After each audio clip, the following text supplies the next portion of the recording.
الرحيم هل أتى على الإنسان حين من الدهر لم يكن شيئا مذكورا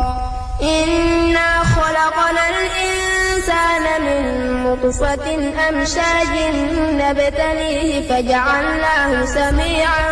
بصيرا إنا هديناه السبيل إما شاكرا وإما كفورا إنا أعتدنا للكافرين سلاسل وأغلالا وسعيرا إن الأبرار يشربون من كأس كان مزاجها كافورا عينا